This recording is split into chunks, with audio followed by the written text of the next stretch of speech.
Enlightenment, sir, but I have a small clarification to be made. Let us go back to the Bhavishya Purana, Part 3, Khand 3, Adhyay 3, and Slokas 5 to 8. Before going to this, I would just like to mention that maybe you already know, because every prophet who comes in the name of God will fulfill the prophecy which is made for him. So any prophet who fulfills 50% of that prophecy is not qualified to be a prophet.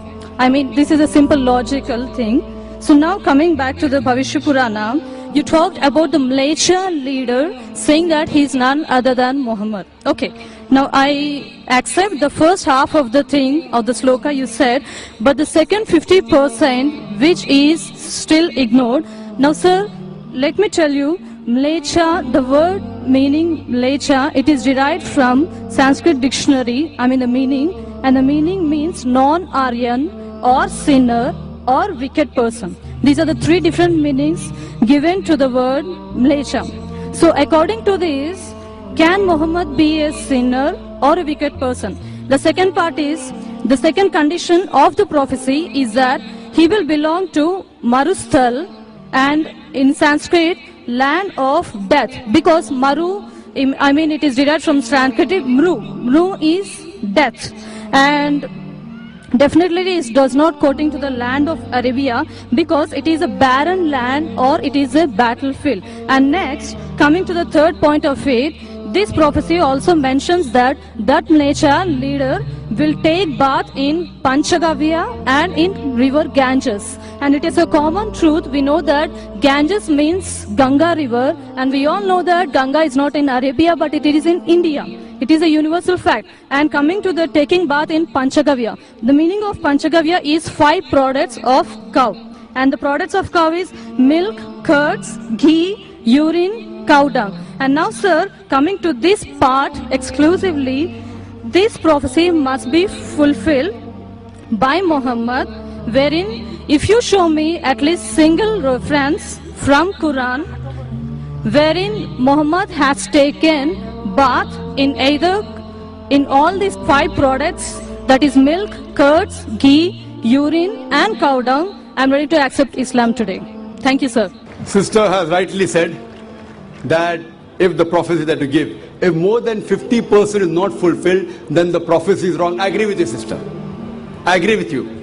And I will answer all your 3 queries. Let's see whether you accept Islam or not today.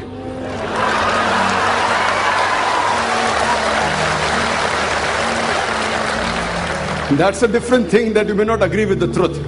I will speak to you. I agree with you. Malaysia, I agree with you, all your 3 definitions. Malaysia, one of the meaning is non-Aryan, meaning a foreigner.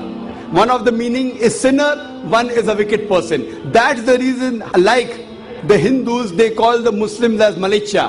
When they say that, they mean actually wicked and sinner. But the other meaning is also foreigner.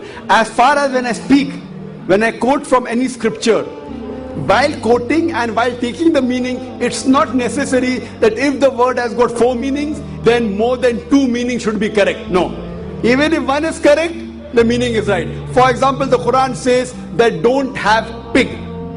Today, if you open the dictionary, one of the slang meanings for pig is a cop, means a policeman. So one meaning is pig, the other meaning is a policeman. But naturally the Quran and the Bible, when the Bible says in the book of Leviticus chapter number 11 verse number 7 and 8, in the book of Deuteronomy chapter number 14 verse number 8, and the book of Isaiah chapter number 65 verse number 2 and 5, when it says don't have pig, it doesn't mean don't have a policeman. If you are a student of comparative religion, if there are 10 meanings, even if one is correct, you have to choose the right one. 2 may be correct, 3 may be correct, all 10 may be correct. But even if one is correct out of 10, it can fulfill the prophecy. So here I agree with you, sister. Malaysia does mean non-Aryan. To Indian it will be a foreigner. And I said in my speech when I translated, a Malaysia means a foreigner. Now you want to go in the wrong way and say Malaysia means wicked here. That is a misunderstanding, sister. If you say the Bible says and the Quran says don't have a policeman, that means you're not a student of comparative religion, you are a novice. If any one of the meaning fulfills the prophecy, one more thing, if there's a doubt, There are 10 points I mentioned. All the others can't be refuted. Your second meaning, marustal. One of the marustal I do agree. Mar means death. But the other meaning of marustal in Sanskrit is a sandy track. You go back to the dictionary today and open. In our Islamic Research Foundation, we have a Sanskrit dictionary also, sister. I am a student of comparative religion. I do agree. One is a place of death. The other is a sandy track. So why are you taking the wrong meaning?